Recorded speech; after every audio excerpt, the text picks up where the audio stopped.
అంతా అయిపోయింది, అంత హ్యాపీ. మీ పాప పెళ్లి సంబంధాలు అలాంటివి ఏమైనా చూస్తున్నారు? ఈషాకి ఇప్పుడు 23-24 మధ్యలో ఉంది. ఇంకొక 2 years తర్వాత చేస్తుంది. తన కాళ్ళ మీద నిలబడాలి. సో ఇప్పుడు నేను ఏమైనా ₹1-2 తనకి ఇచ్చాను అనుకో, అది తను నిలబెట్టుకునేటట్టయినా తనకి ఆ శక్తి రావాలి కదా. ఇప్పుడే స్టడీస్ కంప్లీట్ అయినాయి, జాబ్లో జాయిన్ అయ్యి ఒక 3-4 months అవుతుంది. సో తన లైఫ్ ఇంకొక 2 years తర్వాత అప్పుడు చేసేద్దాం. నేను నా బిడ్డను చాలా బాగా పెంచుకున్నాను, సాంప్రదాయంగా.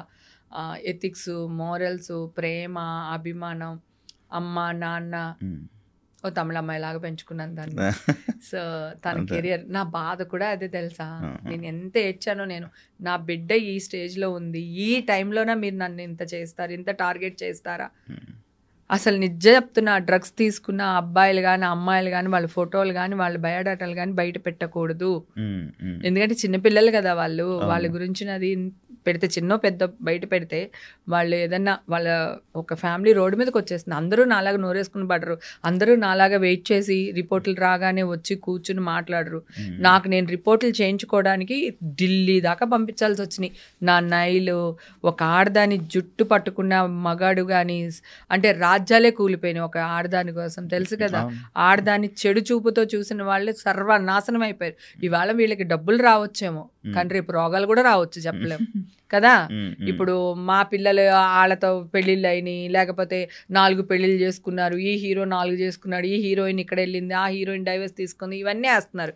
నేను మామూలు స్ట్రైట్ అవే మీడియా వాళ్ళు అందరినీ అడుగుతున్నాను, మీలో ఎవ్వరు, మీ ఫ్యామిలీలో ఎవ్వరు డైవర్స్లు తీసుకోలేదా, ఎవరిని పెళ్ళిళ్ళు చేసుకోలేదా, లేకపోతే మీరు డైవర్స్ ఇప్పించి అమ్మాయిల చేత మీరు రెండో పెళ్ళి, నీ పెళ్ళానికి నువ్వు రెండో మొగుడు అయినోడు ఎవ్వడూ లేడా?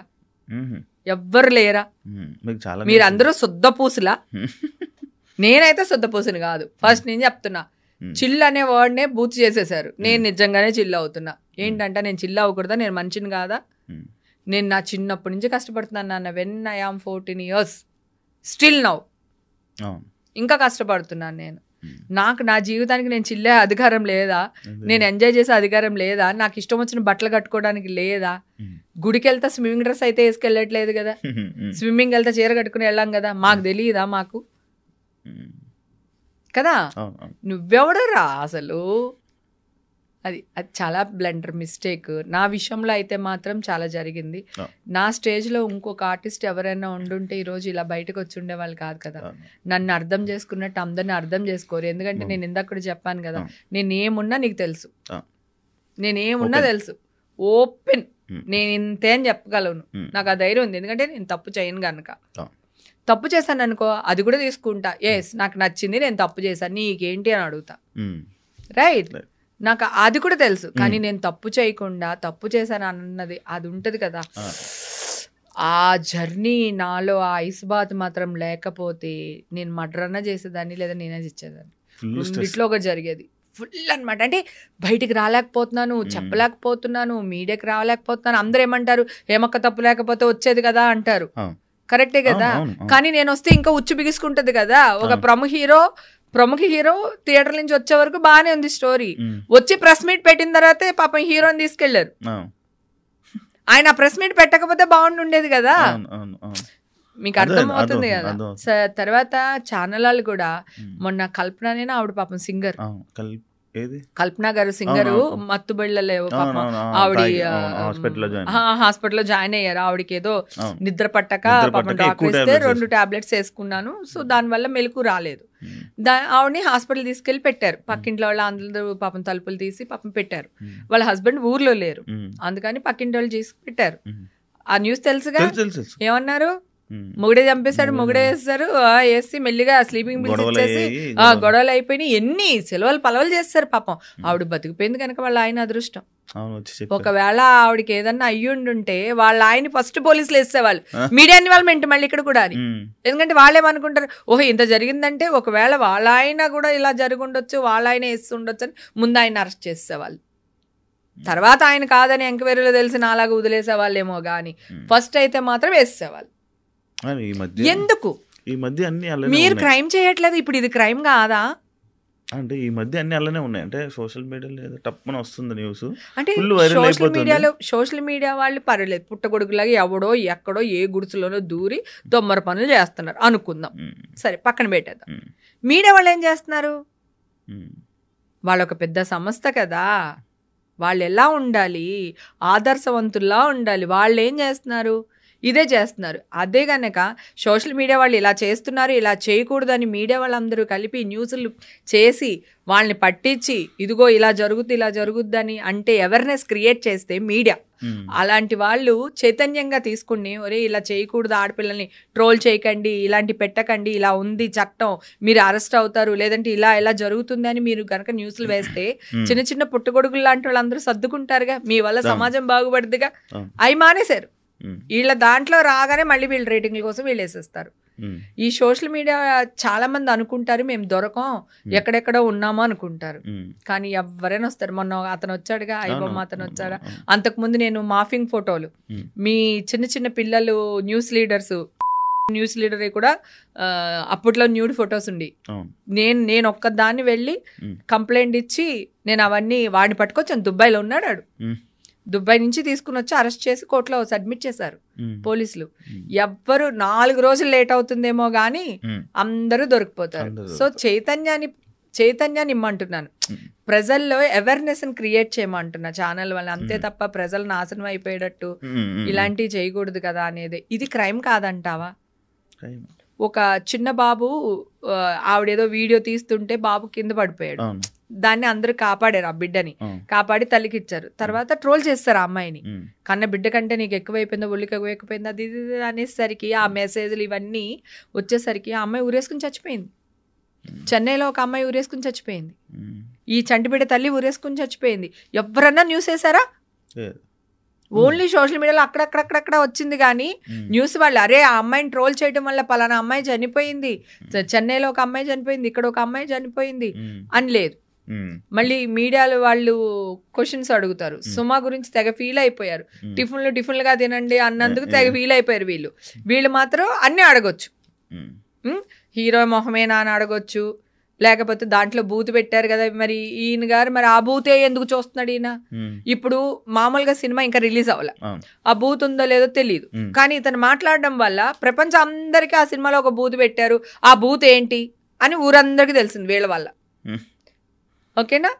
సో ఎవరెవరైతే మాట్లాడుతున్నారో, ఎవరెవరైతే ఏ క్వశ్చన్స్ అడుగుతున్నారో, ముందు ఇదే క్వశ్చన్ మీ అమ్మని అడుగుతారా, లేదా మీ ఇంట్లో మీ నాన్నగారిని అడుగుతారా? నేను ఇక్కడ జెండర్ సంబంధం లేదు, ఆడమగ ఇప్పుడు లేదు, ఇద్దరు సమానమే. ఇద్దరు సమానమే. మీరు అడిగే క్వశ్చన్స్ ఎలా ఉండాలి? మీడియా ఎందుకు ఇంత కింద పడిపోతుందో నాకు అర్థం కావట్లేదు. ఎలా ఎక్కడ స్టాప్ చేయగలుగుతాం? ప్రతిదీ నేను నోరేసుకుని పడితే కాంట్రవర్సీలు అంటారు. నేను కాంట్రవర్సీలు చెయ్యట్లా, మీరు కాంట్రవర్సీలు చేస్తే నేను అది కాదురా బాబు, ఇది ఇలా జరిగిందిరా బాబు అని చెప్తున్నా ఫస్ట్ నుంచి. ఏ విషయమైనా సరే, శ్రీరెడ్డిని కూడా చూడండి, కూర్చోబెట్టారు ఛానల్లో, రైట్? ఆవిడని మాట్లాడిచ్చారు, అందరినీ తిట్టిపిచ్చారు, అయిపోయింది. ఒక రోజు ఆ అమ్మాయి అనౌన్స్ చేసింది నేను వచ్చి ఇక్కడ న్యూడ్గా కూర్చుంటాను అని.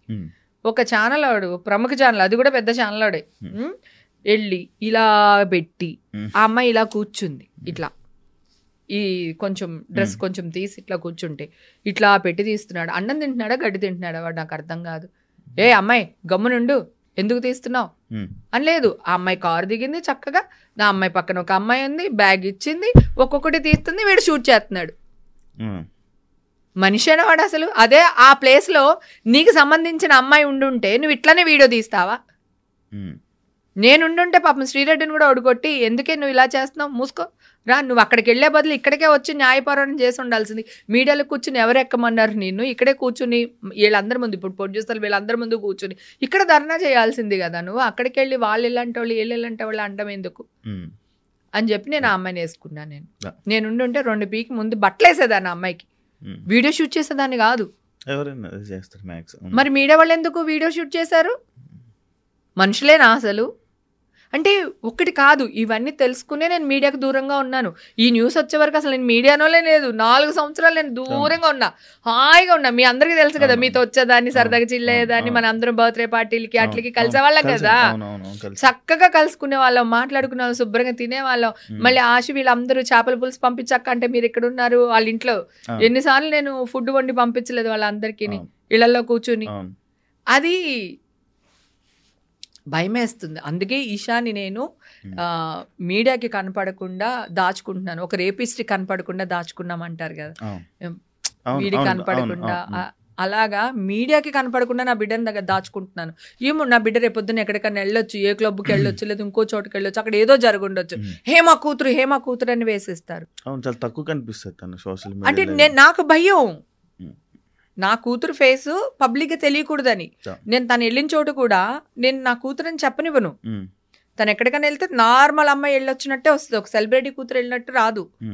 అంతే, వాళ్ళ ఫ్రెండ్స్ తో తను వెళ్తుంది, సైలెంట్ గా వచ్చేస్తుంది. అది గుడికి కూడా అంతే. ఎక్కడన్నా అంటే తిరుపతి లాంటి గుడికి, ఏదైనా ఇంపార్టెంట్, కాశీ వెళ్తున్నామా అలాంటి గుడికి నేను నాతో తీసుకెళ్తా. లేకపోతే 90% గుడికి కూడా నాతో పాటు తీసుకురాను పాపని. అంతే, లేకపోతే నేను అసలు తీసుకురాను, తనే వెళ్ళిపోతుంది వాళ్ళ ఫ్రెండ్స్తో గుడికి. అన్ని ఏర్పాటు చేస్తాను. ఆ గుడిలో వాళ్ళకి కూడా నా కూతురు వస్తుందని తెలియదు. మా ఫ్రెండ్ పిల్లలు అందరూ వస్తున్నారండి, కొంచెం చూసుకోండి. అలాగే నువ్వు అన్నట్టు నిజంగా నాకు చాలా మంచి సర్కిల్, పెద్ద సర్కిల్. సో ఎక్కడికైనా వెళ్ళాలనుకో, వీళ్ళు ఈ కార్లో వచ్చింది హేమ, లేకపోతే ఈ లెటర్ పైన వచ్చింది హేమ.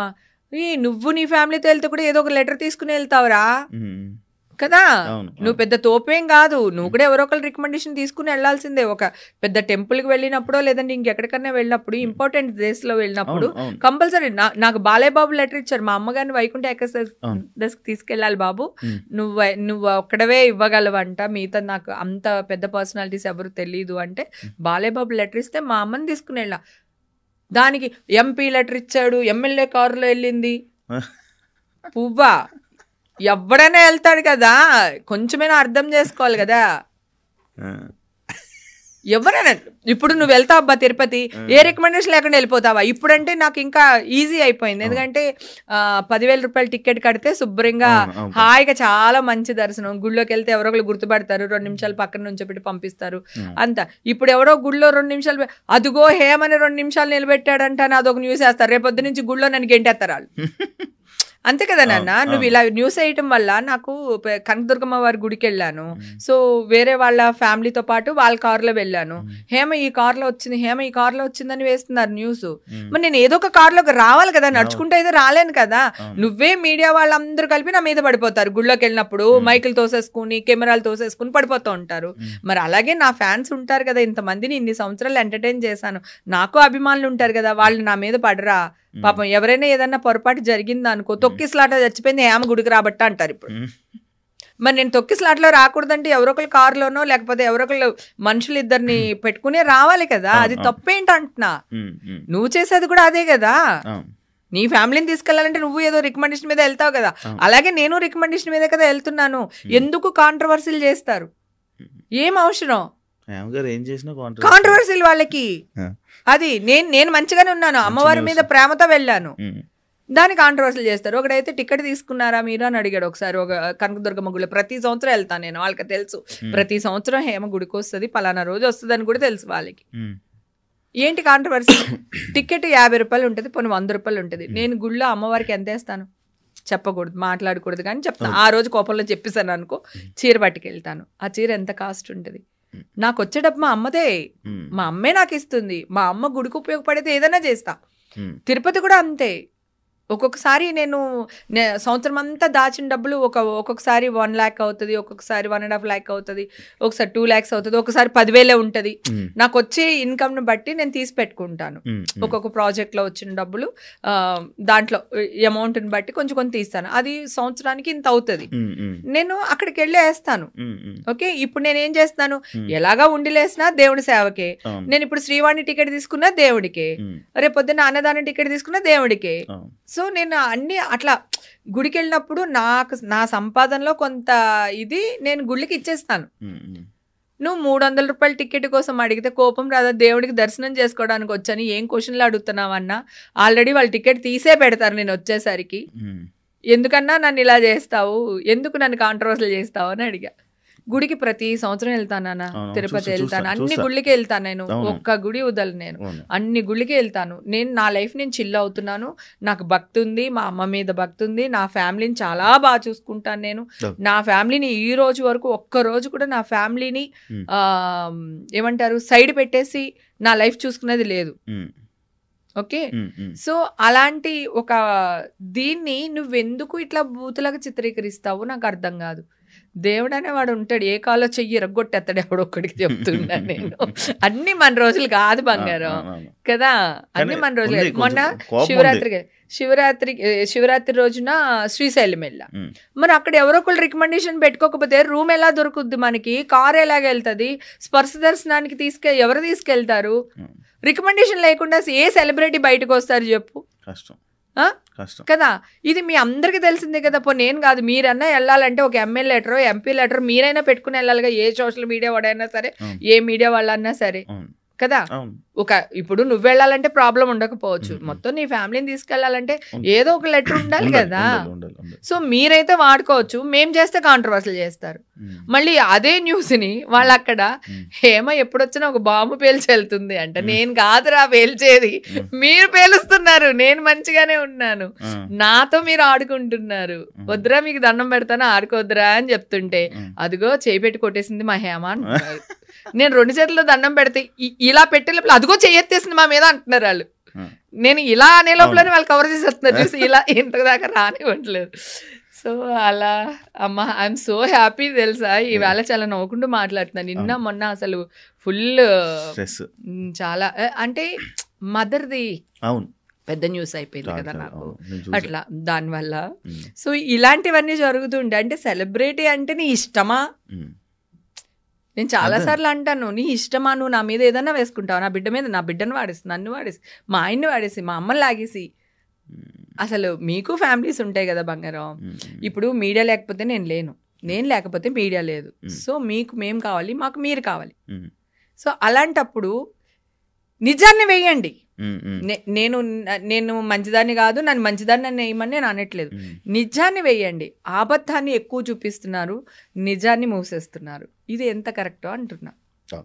అయితే ఇదే టైంలోనే ఇంకొకటి కొన్ని క్వశ్చన్లు మిమ్మల్ని అడగడం జరిగింది. లైక్ సినిమాలు ఎందుకు ఆపేశారు, ఎందుకు తక్కువ అయ్యాయి, ఎందుకు సినిమాలు చేయట్లేదు? వాళ్ళు మిమ్మల్ని దూరం పెట్టారా లేకపోతే మీరు సినిమాని దూరం పెట్టారా? ఆఫ్టర్ మా ఎలక్షన్ తర్వాత నేను, అంటే ఆ ఎలక్షన్కి నాకు దానికి సంబంధం లేదు, కానీ ఆ ఎలక్షన్ తర్వాత లేకపోతే లాక్డౌన్లోనో సంథింగ్ ఒకసారి నేను మామూలుగా కూర్చున్నప్పుడు నాకు నేను ఆలోచించుకున్నా, ఓకే నాకు ఒక 45 ఏళ్ళు వచ్చినాయి ఇప్పుడు, నేనేం చేశాను చిన్నప్పటి నుంచి, నా ట్రావెల్ ఏంటి, నా కోసం నేనేం చేసుకున్నాను అనేది ఎక్కడో ఒక చోట నేను ఆలోచించాను. మా ఇంటి కిచెను, నా బెడ్రూము, షూటింగ్, ఇవి తప్ప నా లైఫ్లో ఏం లేవు. అప్పుడప్పుడు గుళ్ళు, అదే సంవత్సరానికి 2-3 గుళ్ళు, ఏది తిరుపతి, అన్నవరం, దుర్గమ్మ తల్లి గుడి, ఇట్లాగా తప్ప నా లైఫ్లో ఏం లేదు. కిచెను వండుకోవడం అంటే పొద్దున్న 6 గంటలు లెగుస్తా, మా హస్బెండ్కి టిఫిను, చట్నీలు, మధ్యాహ్నం లంచ్కి కూరలు అన్నీ చేసేసి నేను కూడా ఒక బాక్స్ పట్టుకొని షూటింగ్ వెళ్ళిపోతా పొద్దున్నే. పాప చిన్నప్పుడైతే తను రెడీ చేయడం, నేను షూటింగ్కి వెళ్ళే ముందు తనకు రెడీ చేసి తనకు తినిపించి తను బస్సు ఎక్కిచ్చేసి మళ్ళీ మా హస్బెండ్కి అన్నీ చేసి మళ్ళీ నేను షూటింగ్కి వెళ్ళి రాత్రికి వచ్చి మళ్ళీ మా ఆయనకి నా కూతురికి వండి పెట్టుకుని నా కూతురు పడుకునే వరకు నేను దాన్ని పడుకోపెట్టి తర్వాత నేను వెళ్ళి పడుకుని, లేదా ఎంత లేట్ అయినా పడుకుని మళ్ళీ పొద్దున్నే లేచి ఇదే రొటీన్.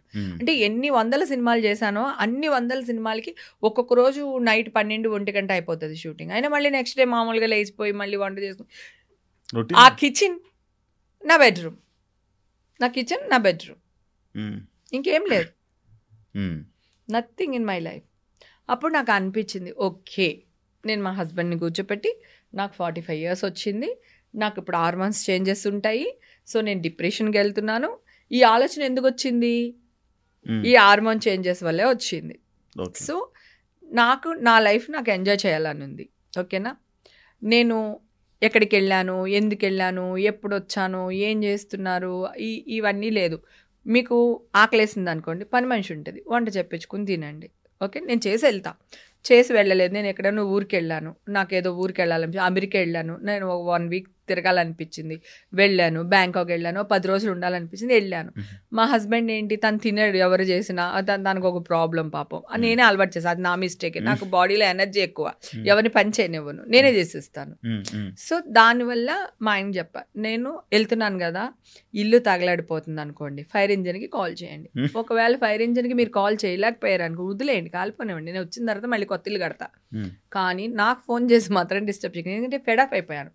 పని మనిషి టీ పెట్టలేదని, నా కూతురేమో నేను అన్నం తినలేదని, పాప వాళ్ళకి నేను అలవాటు చేసింది మిస్టేక్ నాదే, నేను వాళ్ళని తప్పనట్లా, ఇది తప్ప నా లైఫ్లో ఏం లేదు. అప్పుడు మా హస్బెండ్ని కూర్చోపెట్టేసి మొత్తం మ్యాటర్ అంతా చెప్పేసి, నేను ఎక్కడికి వెళ్ళాలంటే అక్కడ వెళ్తా, ఎలా తిరగాలంటే అలా తిరుగుతా, నన్ను మీరు ఆపొద్దు, నాకు కొంచెం ప్రేమను చూపించండి, మీరు నవ్వుతూ ఉండండి, నన్ను నవ్వుతూ ఉంచండి.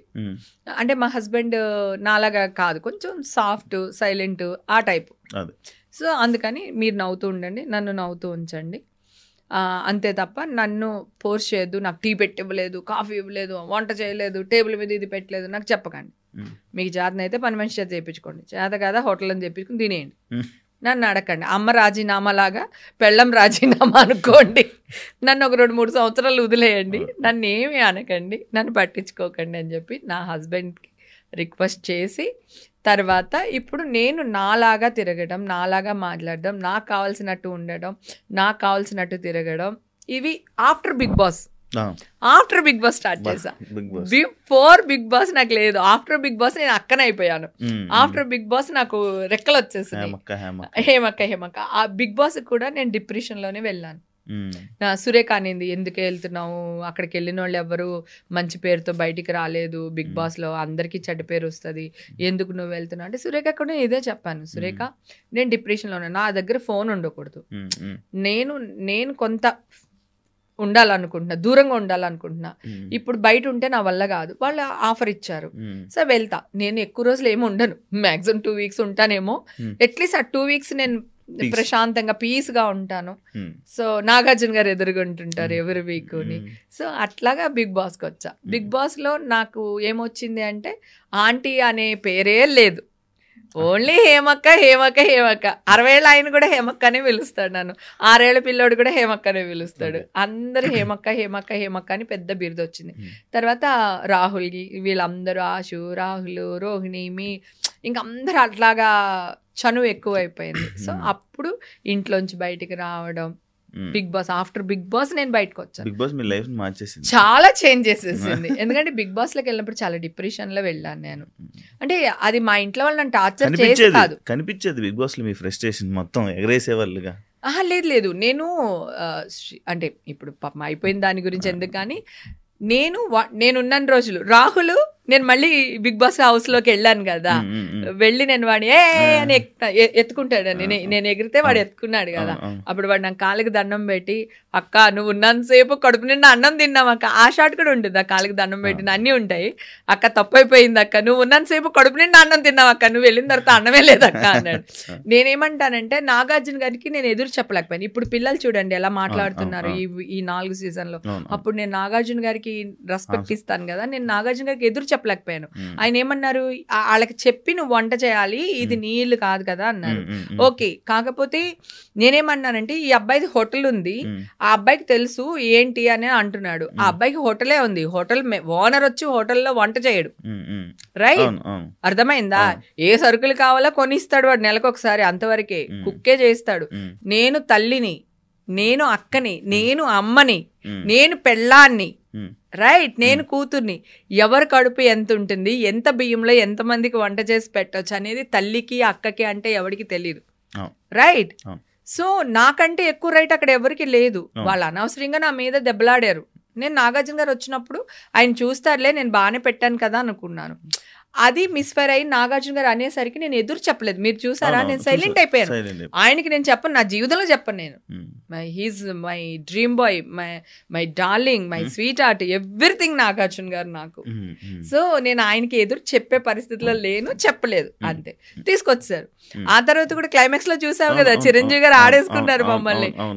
అంతేలే, నీకు అన్ని నాగార్జునే, మేమే ఉంటాము, నువ్వు ఉంటే బాధపడుతున్నావు అని తెచ్చేసాడు నిన్ను, అది ఇదని చిరంజీవి గారు. సో నాకు 2 కళ్ళు వాళ్ళిద్దరుని. సో ఆయనకి ఎదురు చెప్పలేదు, అప్పుడు నా సైలెంట్ అయిపోయాను. అది ప్లస్ ఫస్ట్ వీక్ లోనే నామినేషన్ లో పెట్టేస్తే ఈ జనాలకి మాత్రం ఎవరికి ఓట్లు వేయాలో తెలియదు కదా అప్పుడు. స్టార్టింగ్ అంటే అప్పుడు మళ్ళీ ఓట్లు కూడా మార్చారు, ఏవో చేశారు మొత్తానికి, అలా అయిపోయింది. కానీ బిగ్ బాస్ మాత్రం నాకు చాలా చాలా హ్యాపీనెస్ ఇచ్చింది. నేను ఇప్పుడు ఇంత ఎనర్జీగా ఇంకా ఉండడానికి కారణం కూడా బిగ్ బాస్. సినిమాలు ఇప్పుడు చేస్తారా? ఇప్పటి నుంచి సినిమాలు చేస్తాను, ఎందుకంటే ఇప్పటికి కొన్ని లక్షల మంది, నేను వెళ్ళిన ప్రతి ఫంక్షన్స్లోని వీటిల్లో వాటిలో అందరూ బంగారు నువ్వు యాక్ట్ చేయాలి నాన్న, నువ్వు యాక్ట్ చేయాలి అని అంటున్నారు. ప్లస్ నాకు ఇన్ని బ్లెస్సింగ్స్ వచ్చినాయి కదా, నువ్వు మంచిదానివిరా, నువ్వు మంచిదానివి, నువ్వు ఫైట్ చెయ్యి, మేమందరం నీతో ఉన్నాం, మా బ్లెస్సింగ్స్ ఉన్నాయని ఎంతమంది అయితే చెప్పారో వాళ్ళందరూ అభిమానం ఎక్కడి నుంచి వచ్చింది? Point, I'm a celebrity, I'm a actor, నేను చేసిన క్యారెక్టర్స్ వల్లే నాకు ఇంత పేరు వచ్చింది. బిగ్ బాస్ ఆఫర్ ఎందుకు వచ్చింది? దీని వల్లే వచ్చింది. ఇప్పుడు నువ్వు నన్ను పిలిచి ఇంటర్వ్యూ ఎందుకు చేస్తున్నావు? I'm a celebrity actor, right? So ఇవన్నిటికి రావడానికి, ఇంత పేరు ప్రత్యక్షలు రావడానికి కారణం యాక్టింగ్. సో మధ్యలో నేను మానేయడానికి రీజన్ చెప్పాను కదా, మా ఆయన దగ్గర కొంచెం టైం తీసుకొని సినిమా ఇండస్ట్రీ కూడా కొంచెం దూరం అయిపోయి నేను చిల్ అవుతూ వచ్చాను. ఇక్కడి నుంచి యాక్ట్ చేస్తాను. ఇప్పుడు కేసు కొట్టే వరకు నేను ఒక డైరెక్టర్ దగ్గరకో ఒక మా హీరో దగ్గరకో వెళ్ళి మాట్లాడాలంటే నాకే ఒక బాధ అనిపించి నేనే దూరం అయిపోయాను. నన్ను ఎవరు దూరం చేయలేరు, నేనే దూరం అయిపోయాను. సో ఈ దూరాన్ని ఈ జనాలకి దగ్గర చేసింది. ఇంకా జనాల కోసం నేను యాక్ట్ చేయాలనుకుంటున్నాను. సో ఇక్కడ నుంచి మా త్రివిక్రమ్ గారిని, సుకుమార్ని, నాగార్జున గారిని, చిరంజీవి గారిని, వీళ్ళందరినీ కలుస్తాం, మా బాలయ్య బాబుని అందరినీ కలిసి మాట్లాడి సో మళ్ళీ యాక్టింగ్ మొదలు పెడతారు. సూపర్ థ్యాంక్ యూ హేమ గారు. యాక్చువల్లీ చాలా విషయాలు ఇంకా ఇప్పుడు ఇంకా ఇండస్ట్రీ టాపిక్లకి ఇప్పుడు వచ్చాము. ఇది పోతూ ఉంటే ఇంకా పోతుంది. ఏదైతే మన మెయిన్ టాపిక్ నేను అనుకున్నానో ఆ టాపిక్ వరకు అయితే అయిపోయింది. Thank you so much me clarification ఇచ్చినందుకు. మనం ఈ సినిమా దాని గురించి కూడా ఒక పర్సనల్ గా మనం మళ్ళీ ఇంకొక పాడ్కాస్ట్ చేసి సినిమా గురించి మనం చేద్దాం. All the best, congratulations. First పెద్ద తలనొప్పి నుంచి బయటకు వచ్చేసారు. ఇది కూడా అప్పుడు ఆ న్యూస్ ఎలాగైతే వైరల్ అయిందో ఈ న్యూస్ కూడా మంచిగా వైరల్ అయ్యి జనాలందరికీ మీరు ఏంటో తెలియాలని, మీరు మళ్ళీ కంబ్యాక్ ఇచ్చి మళ్ళీ తెలుగు జనాల్ని మళ్ళీ ఎంటర్టైన్ చేయాలని మనస్ఫూర్తిగా కోరుకుంటున్నాను. Wish you all the best. Thank you so much. చూసారు కదా ఇంటర్వ్యూ. మీకు ఈ పాటికి ఇంటర్వ్యూ మొత్తం చూసేసరికి మీకు మొత్తం అంతా అర్థమైపోయి ఉంటుంది. ఏదైనా సోషల్ మీడియాలోనో కానీ దేంట్లోనో ఫస్ట్ వచ్చిన వెంటనే నమ్మకండి. ఇది నేను 10 సార్లు చాలా సిచ్యువేషన్స్లో చాలా సందర్భాల్లో మీకు చెప్పడం జరిగింది. ఇప్పుడు కూడా మళ్ళీ చెప్తున్నాను. ఫైనల్గా ఏం జరుగుతుందో అంతవరకు కాస్త వెయిట్ చేసి ఒక పర్సన్ని జడ్జ్ చేయడం తెలుసుకోండి. అండ్ ఏదైతే హేమ గారి మీద అప్పుడు అన్ని ఆరోపణలు వచ్చాయో దానికి ప్రతి ఒక్క పిన్ టు పిన్ తను ఎక్స్ప్లెయిన్ చేయడం జరిగింది. ప్రతి ఒక్కరు చూస్తారు అని కోరుకుంటున్నాను. అండ్ తన గురించి ఈ పాటికి మీకు అర్థమై ఉంటుంది. And thank you so much ఈ ఇంటర్వ్యూ మొత్తం చూసినందుకు. ఇంకో గెస్ట్తో మళ్ళీ మీ ముందు కలుస్తా. అంతవరకు see ya. Thank you. And for more videos, please subscribe to iDream. Please subscribe to iDream. Please subscribe iDream. And please subscribe to iDream. For more videos, subscribe to iDream. please like, share and subscribe to the channel. Congratulations, iDream. Subscribe to iDream. Subscribe to iDream. So subscribe to iDream Media. iDream ki iDream team andarki huge congratulations. Please subscribe iDream Media. Please subscribe to iDream. Subscribe iDream. Please subscribe to iDream. iDream అంటే నా కళల channel subscribe చేసుకున్న నోరు తిరుగుతలేదు, మీరైతే గంట గుర్తు కొట్టండి. For more such videos, please subscribe to iDream. Subscribe to iDream. Please subscribe to iDream. Please subscribe iDream Media. Please do subscribe to iDream. Please subscribe to iDream Media. For best entertainment and information, please subscribe iDream. And don't forget to subscribe to iDream.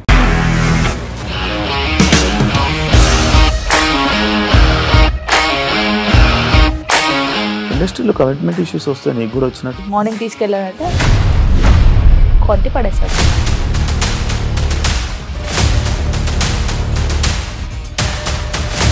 ఒక్కళ్ళు కూడా చూడలేదు ఈ cinema అని చెప్పడానికి కూడా చాలా ధైర్యం కావాలి. అది నిజం కదా, దాంట్లో ధైర్యం ఏంటి? ఇది నెక్స్ట్ డే ప్లేట్ మార్చేస్తే తప్పు కదా. As of now we are comfortable this అని నేను అనుకుంటున్నాను. రష్మిక గారిది మీది ఒకే ఊరు అంట కదా.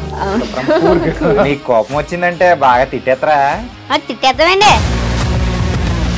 నిజంగా గేమ్ ని ఎలా చేంజ్ చేయగలిగారు? ఏపీఎస్ఎఫ్సి వాళ్ళకి 6 నెలల్లో నేను 6 లక్షలు కట్టా. బిజినెస్ చేయాలనుకుంటే it is as difficult as riding a tiger.